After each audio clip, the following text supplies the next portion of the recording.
Lectura del Santo Evangelio según San Mateo. En aquel tiempo, al ver Jesús a las muchedumbres, se compadecía de ellas, porque estaban extenuadas y abandonadas, como ovejas que no tienen pastor.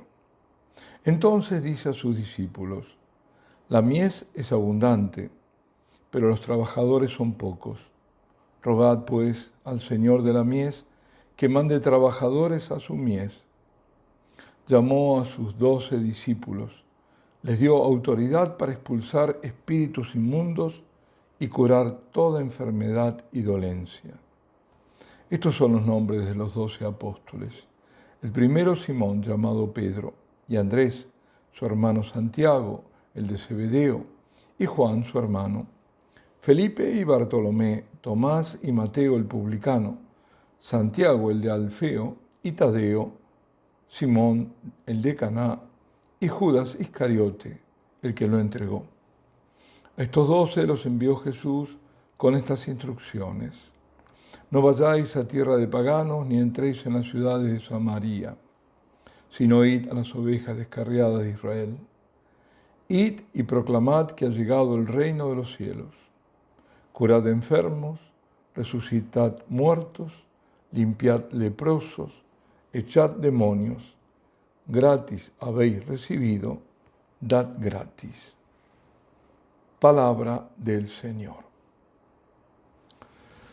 Bueno, que hayamos leído este pasaje del Evangelio, como por ejemplo la carta de San Pablo a los Romanos, en lo que hoy acabamos de escuchar, que era la segunda lectura, y conozcamos cada palabra dicha, bueno, todo eso no es razón para que no dejemos de admirarnos. Cuando pesamos cada palabra y la confrontamos con nuestra vida, con nuestra conciencia de ser hombres frágiles, finitos, que están de paso por esta tierra, la palabra de Dios nos sacude ante la realidad de este Dios que nos ama infinitamente. Dios que nos demuestra su amor en Cristo que muere por nosotros. Y en ese nosotros estoy yo, estás tú, cada uno, todos. Y como escribe el apóstol, Cristo muere por nosotros pecadores, cuando estábamos lejos de Él. Por eso, con cuánta más razón seremos, una vez justificados por su sangre, salvados del castigo. ¿Qué? ¿No habrá castigo? Claro que lo habrá. El mundo está mucho peor que Sodoma y Gomorra porque la iglesia apagó su luz. Bueno, cuando digo iglesia, entiéndase bien, ¿eh? La iglesia como institución en su vertiente humana, no divina. Esa nunca va a apagar la luz. Y Sodoma penetró a tal punto que vemos lo inimaginable. Vigilias exaltando aberraciones innominables e innúmeras. Innúmeras porque se les va agregando a estas perversiones siglas, ya que la perversión no conoce límites. Y lo más trágico de todo es que involucran a los niños. Y todos estos son pecados que claman al cielo. Por tanto, salvados del castigo significa preservados en el castigo. No ahorrados en no sé qué rapto anticipado de la gran tribulación. Eso es de algunas corrientes protestantes, de algunas. En verdad hay una tribulación que viene de los hombres. Y esa que padecemos no es obra de Dios, que empezamos a padecer. Pero habrá un día de la ira de Dios, y de esa ira, como enseña el Señor, sobrevendrá cuando menos se lo piense, y serán preservados quienes hayan sido fieles al Señor en su fe, en su conducta. En el Evangelio de hoy se nos muestra otro episodio en el que aparece claramente el amor misericordioso de nuestro Señor. Jesús se compadece al ver la multitud extenuada, abandonada y hasta desorientada por falta de quienes la guiaran por el camino que Jesús iba trazando. No habiendo quien les mostrara que había un solo camino de salvación y que ese era Jesucristo, que solo en Él encontrarían reposo. Por eso pide oración al Padre para que envíe pastores según el corazón del Hijo. Lo pide también para que lo ayuden en su tarea.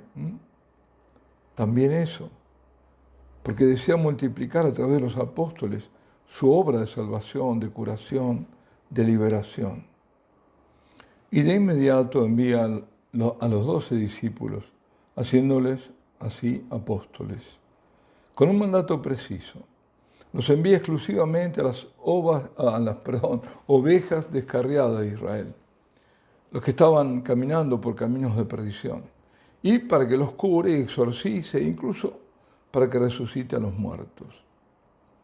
Todas aquellas instrucciones iban dirigidas a un fin: ser señales para que escuchen y crean que había llegado el reino de los cielos, como lo llama San Mateo, al reino de Dios.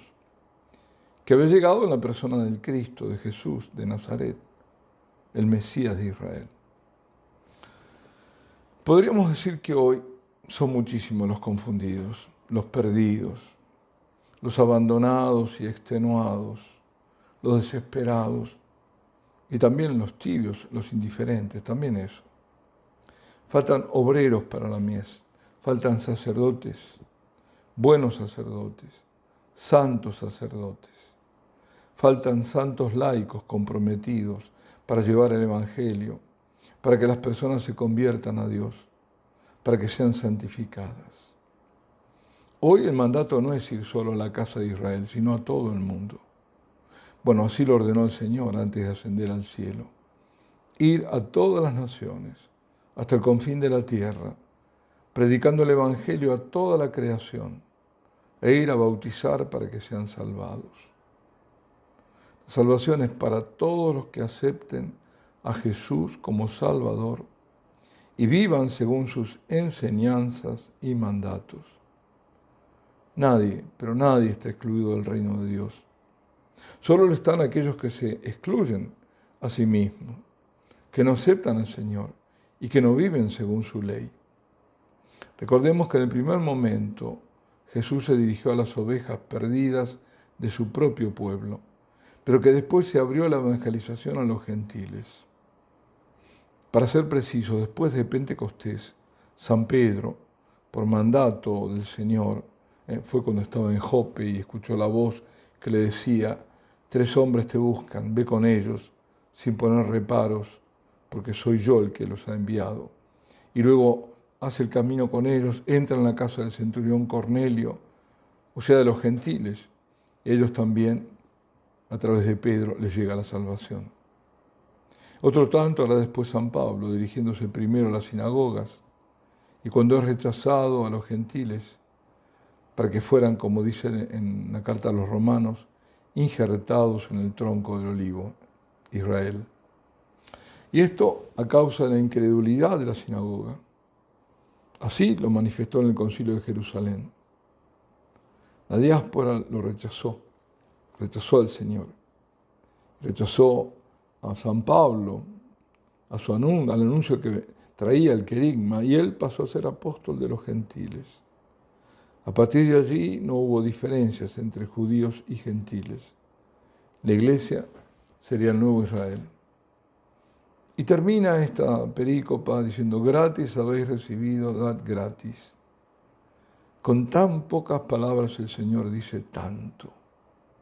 Él siempre dio y nos llama a dar. Él nos da el perdón, nos da la vida, nos da el amor, y todo eso es gratis para nosotros.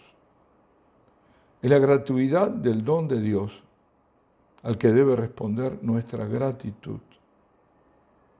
Y nuestra gratitud, la que Él nos pide, es que demos.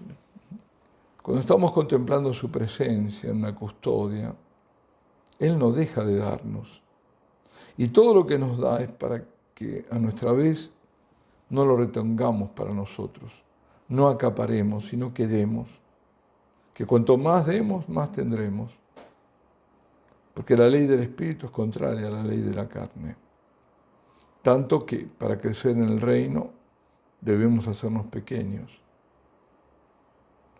Tenemos miedo de dar y de quedarnos sin nada, sea esto cuestiones materiales o incluso espirituales, y por eso no crecemos. Es de egoísta siempre quejarse, porque eso quiere decir que no se ve más allá de sí mismo. ¿Qué tiene que ver eso con el dar? Mucho. Porque el mal está en el no dar, no ser reconocedor de la gratuidad de todo lo que tenemos y que eso nos obliga a dar, y dar con amor. Dar con amor.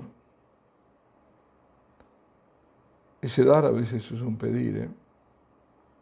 Pedir perdón a Dios, porque no sabemos dar. Pedir perdón a Dios, porque no nos reconocemos pecadores.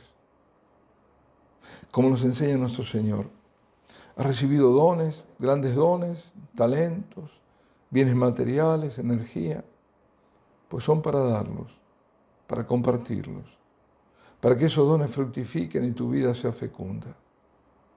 Jesucristo se dio a sí mismo a nosotros. Debemos darnos a los otros y no encerrarnos en nuestros problemas. Conozco un caso de un hombre que estaba en total soledad y la soledad le dolía. Es que no tenemos ni idea de cómo muchos sufren la soledad. No la tenemos. Y lo angustiaba porque aún tenía que aprender que el Señor nunca lo dejaría solo. Era el inicio de su camino de conversión. Lo único que hacía era devorar libros de espiritualidad y leer la palabra de Dios. Una mañana, muy gris y fría, al abrir la ventana ve que todas las otras están cerradas.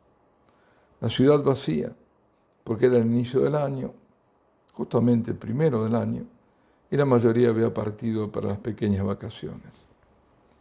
Al levantarse se le caen las gafas, los anteojos diríamos nosotros, y se rompe una lente y la otra queda rajada. Se lamenta, casi llora. Señor, lo único que hacía era leer, alimentar mi alma y ahora ni eso. La angustia se le hacía insoportable. Pasar todo el día en soledad. Tenía apretada la garganta. Decide ir al hospital porque había conocido la noche anterior al capellán. No lo encuentra, pero sí a otro, pequeño de estatura, pero grande en autoridad, que le ordena hacer las lecturas del día. A él, con sus gafas rotas. La misa se lleva a cabo en un cruce de pasillos del hospital. Los dos pasillos están repletos de enfermos, enfermeros y médicos. A duras penas alcanza a ver por la lente rajada y lee sin titubear. Estar con tantos enfermos en esa tarde gris del inicio del año, leyendo la palabra de Dios, le causa gran alivio. Entendió entonces que debía salir del encierro, de su yo lastimado, e ir hacia el otro, porque allí, en el otro, encontraba a Dios en su respuesta de alivio a su dolor. Ese hombre que padecía su soledad había recibido la oportunidad de salir de su encierro de lamento y a partir de esa lección darse a los demás, hasta ser voluntariado para la asistencia espiritual y material de los más pequeños. Dad, gratis habéis recibido, dad gratis. Alabado sea Jesucristo.